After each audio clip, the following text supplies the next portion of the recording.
Olá, meus irmãos, que a graça e a paz de Jesus Cristo esteja com vocês. Em Apocalipse, no capítulo 3, nós lemos ali as cartas que o Senhor Jesus Cristo ordenou que o apóstolo João as escrevesse e enviasse aos líderes das igrejas da Ásia.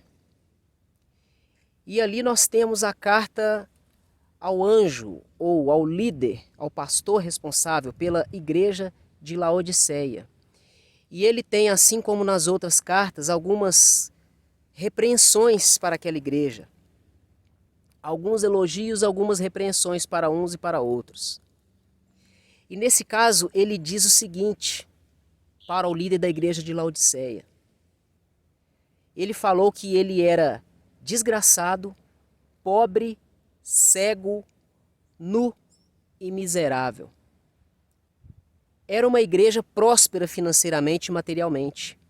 Por isso, eles se consideravam ricos e se julgavam estar satisfeitos, realizados.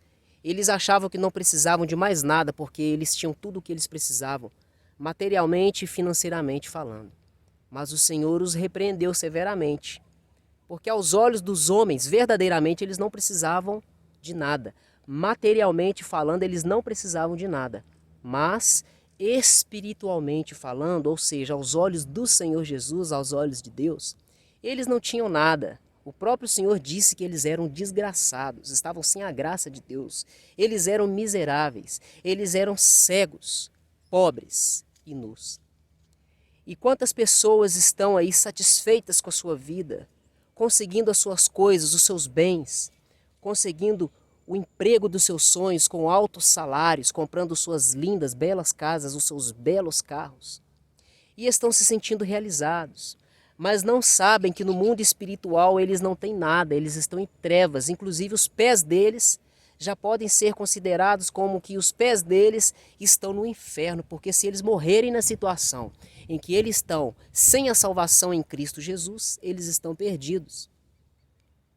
Portanto, eu quero deixar para você esse alerta, essa reflexão.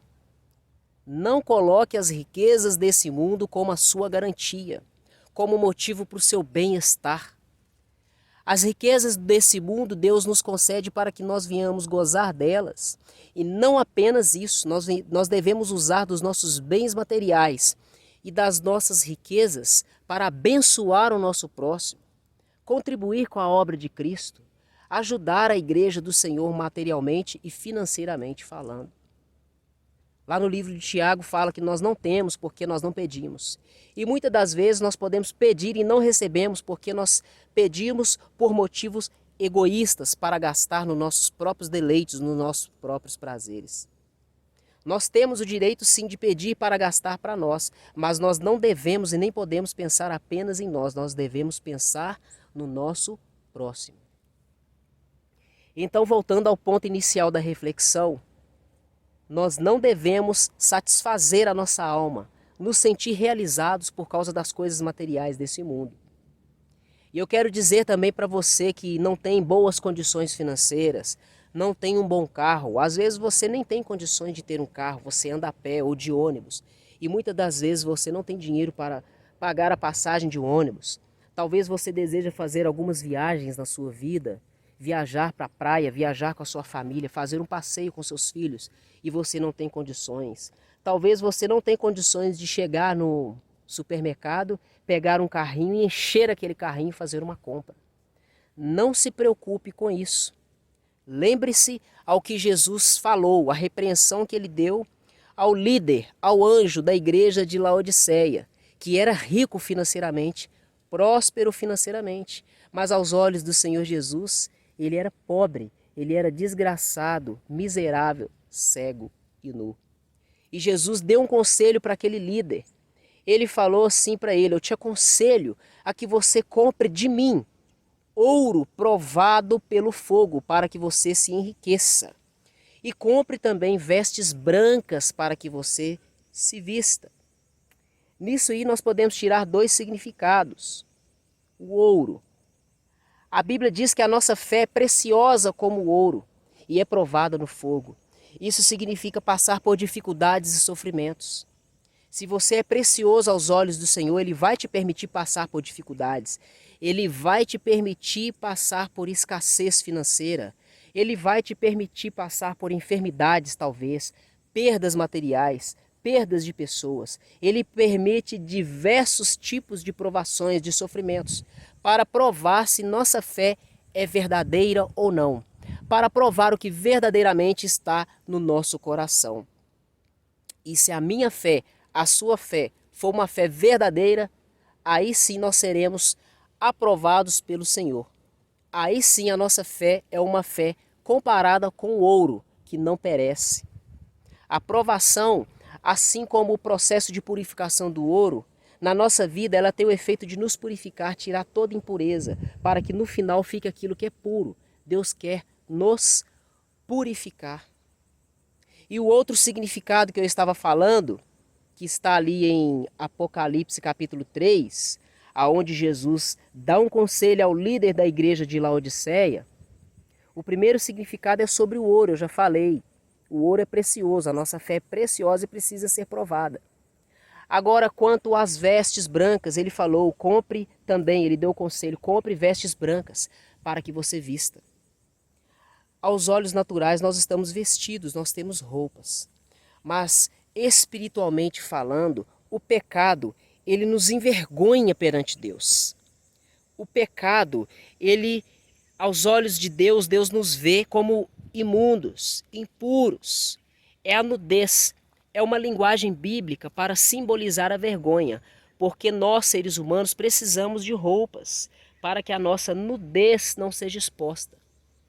Lembre-se de que, no Jardim do Éden, Adão e Eva, antes do pecado, eles não precisavam de vestes. Eles não tinham roupas. E por que eles não tinham roupas? Porque eles não tinham pecado, não havia malícia, não havia maldade. Portanto, não tinha motivo de vergonha. Eles podiam enxergar suas partes íntimas, que não havia vergonha. Mas quando eles tocaram no fruto do conhecimento do bem e do mal, através de um ato de desobediência, aquilo que Deus já havia determinado, planejado, aconteceu. Adão e Eva, quando tocaram no fruto da árvore do conhecimento do bem e do mal, eles passaram a conhecer o mal. Ou seja, eles passaram a entender que é possível praticar o mal através de qualquer coisa, até mesmo através das coisas puras, porque Deus criou o corpo do homem e da mulher puro, sem pecado. E foi por isso que os olhos deles foram abertos, para eles verem além do bem, eles puderam ver também o mal. Por isso eles sentiram vergonha quando o Senhor chegou no jardim, porque a Bíblia diz que na viração do dia o Senhor conversava com eles. E após eles terem pecado, quando ouviram a voz do Senhor, eles se esconderam. Por que eles se esconderam? Porque aonde a luz chega, as trevas aparecem, as trevas se manifestam. Aonde há santidade do Senhor, o pecado é manifesto. Portanto, o Senhor chegou com a sua pureza, com a sua soberania, com o seu poder, com a sua majestosa glória de santidade e pureza. E não teve como o pecado de Adão ficar oculto. Por isso ele reconheceu que tinha pecado nele e ele se escondeu, porque estava nu. E assim somos, eu e você, se nós vivermos no pecado e não nos arrependermos e permanecermos na prática do pecado sem pedir perdão a Deus. E assim estava o líder, o anjo da igreja de Laodiceia. Isso está registrado lá em Apocalipse, no capítulo 3. Por isso Jesus deu o conselho para ele, que além de comprar ouro puro, provado pelo fogo, nas mãos do Senhor Jesus, a fim de que ele se enriqueça, ele deveria também comprar vestes brancas para se vestir, para esconder a nudez do pecado. As vestes brancas têm uma simbologia. As vestes por si só, elas simbolizam que o Senhor Jesus, através do perdão dos nossos pecados, ele esconde o nosso pecado, porque nós somos pecadores e Deus, o Pai, nos vê como pecadores. Mas, por causa do sacrifício de Jesus, através da nossa fé em Cristo Jesus, Deus não nos vê como pecadores, Ele olha para nós, isso é uma forma simbólica, Ele não vê pecado em nós. Ele vê as vestes de Jesus, vestes brancas. E essa cor branca simboliza santidade, a pureza, algo que vem do Senhor Jesus e nós devemos buscar para nós, viver essa santidade. A santidade é o quê? É a separação. Separação de tudo aquilo que não agrada a Deus. Separação das coisas do mundo, separação do pecado, seja algo externo ou seja algo interno, da sua mente e do seu coração. Portanto, eu deixo para você essa reflexão. O anjo da igreja de Laodiceia, o líder da igreja de Laodiceia, foi repreendido pelo Senhor porque ele se sentia realizado, porque ele era rico e próspero financeiramente e materialmente. Mas a nossa realização tem que estar no Senhor. E nós precisamos entender que as coisas materiais não são nada para o mundo espiritual. A nossa riqueza não vale nada. Portanto, se você é rico, alegre-se no Senhor e não na sua riqueza. E se você tem falta das coisas financeiras, tem poucas condições financeiras, não tem condições de fazer as coisas que você gostaria de fazer, não tome isso como motivo de tristeza. Siga o conselho que o Senhor Jesus Cristo deu ao líder de Laodiceia. Compre das mãos dele ouro provado pelo fogo. Ou seja, aperfeiçoe a sua fé em Cristo Jesus. Dedique-se ao Senhor Jesus. Entregue sua vida a Ele. Ame ao Senhor de todo o seu entendimento, de todas as suas forças, de todo o seu coração. Entregue-se a Ele para que Ele venha te provar, se humilhe perante Ele, para que sua fé seja aperfeiçoada. E dessa forma, sim, após você ser aprovado, você vai ser considerado pelo Senhor Jesus como rico. Isso significa que você vai ter riquezas espirituais em Cristo e você vai ter intimidade com Ele aqui nessa terra.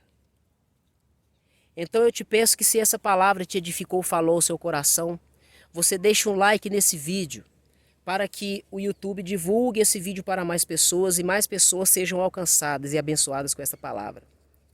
Compartilhe também esse vídeo nos seus grupos, nas suas redes sociais, para que outras pessoas também sejam tocadas pelo Espírito Santo através dessa mensagem. Se você ainda não é inscrito, se inscreva e ative as notificações para não perder novos conteúdos. E eu te agradeço por mais uma visita ao canal A Porta Estreita. Até o próximo vídeo e que Deus continue te abençoando.